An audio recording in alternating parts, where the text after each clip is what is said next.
So we've been hearing about it for years. Eskom unbundling, the massive power entity, is painstakingly being divided into three separate entities: generation, transmission and distribution. Last week, some progress on selling Eskom distribution assets to a separate company, with a sign-off from the Public Enterprises Minister to the board on this matter. And last month, a nod from regulator NERSA on an independent transmissions company. So will this help Eskom's bottom line? Will it help our energy crisis? Let's unpack this now with energy expert Hilton Trollip. Hilton, thank you so much for joining us. In a nutshell, why is unbundling Eskom so important for our future energy security? Good evening, Sally. So I'll use an analogy. Up until 20 years ago, the South African power supply consisted of a whole lot of big coal-fired power stations, a transmission grid that took that power around the country in bulk, and then distributors, which were mainly municipalities. The analogy is, imagine a food system. You've got farms and food processing factories, which is the power generating facilities. Then you've got a highway system, carries the bulk food to supermarkets around the world. They're the retailers. So you've got generation, transport, and then of bulk, wholesale products, and then retail. So at the moment, Eskom owns just about all the generation. It also owns the transmission grid, which is like a highway system. And then it owns a large part of the distributors. The municipalities own the rest. It was okay when we just had big coal-fired power stations that were driving the system.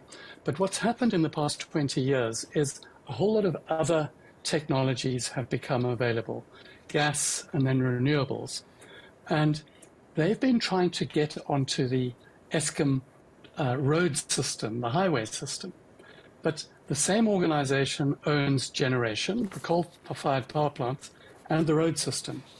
And it hasn't suited the big coal interests to allow other generation onto the roads. So what we've still got, and we decided 20 years ago, we would open this transmission grid, we'd have an open access grid, and whoever wanted to in the food system to put food onto that highway system, to transport it to the supermarkets around the countries, would be able to do it. And those coal interests in Eskom was dominated by generation. That's where all the skills were, the big money was, etc. The transmission grid was just a way of getting their generation to the supermarkets, the distributors.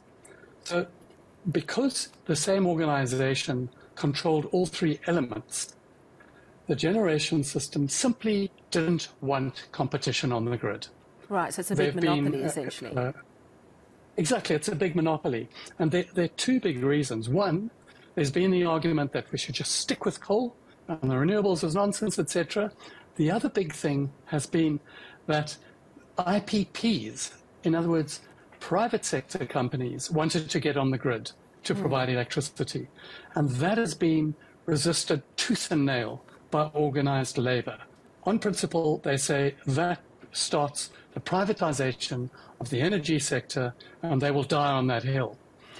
But Eskom, because there's no competition and for state corruption and a whole lot of other reasons, and also these new technologies now are cheaper than coal, better than coal, can provide what we need. Okay. They couldn't get onto the system, but we couldn't build new coal-fired plants because either they're too expensive or Eskom messed up on them. So why does it matter? As soon as we can get open access for the transmission grid, there are piles, queues of the private sector companies wanting to supply, in the food analogy, to get their food production factories, the production of that onto this grid, off to the distributors, either the municipalities or a separate Eskom distributor. I hear you. And that will reinvigorate the whole sector. So last month, NERSA granted the National Transmission Company of South Africa, the NTCSA, a transmission facilities license. So transmission is to do with the grid. We've heard about the fact that the grid needs upgrading.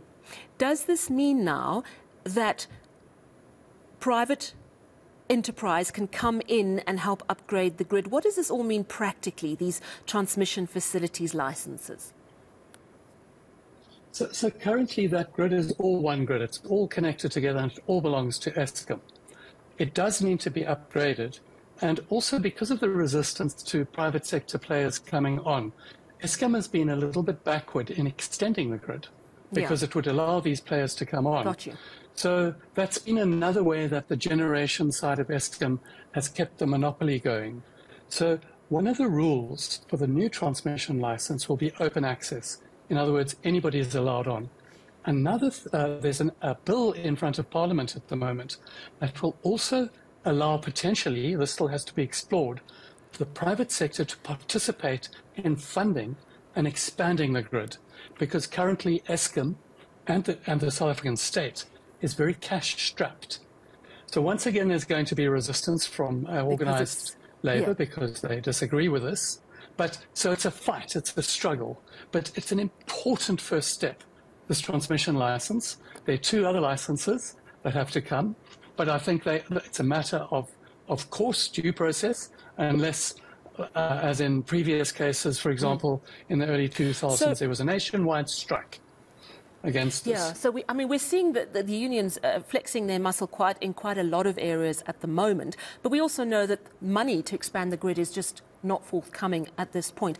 I do want to ask you about the distribution assets, because the Public Enterprises Minister, just a few days ago, I think, he signed off on the sale of Eskom's distribution assets to a new distribution company. Now, distribution, you say, is kind of like the municipality. So, you know, it's at that level. It's getting it to our homes.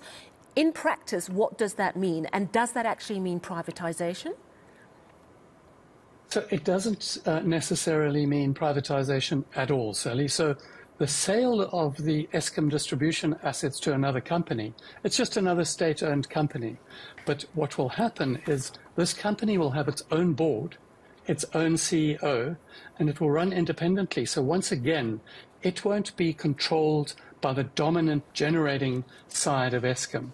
And it will then seek to get the least cost power from the transmission grid to sell on to its customers. So the distributors are retailers. They like this, the little roads in the suburbs and the supermarkets. So the transmission grids brings the power in bulk to the supermarkets, and then it's distributed to all the customers on the little roads. There's no talk of privatization of that at all. There's no need.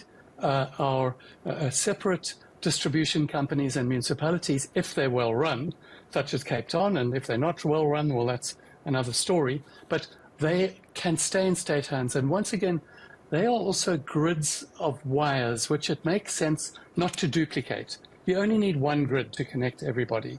So it makes sense that the state runs something like that. Whereas on the generation side, you can have a multitude of owners all feeding onto the grid. All right. Well, thank you. You have actually created quite a lot of clarity, and we are seeing some important steps forward being taken just in the last couple of weeks. Thank you so much. I really do appreciate your time. Energy expert Hilton Trollip.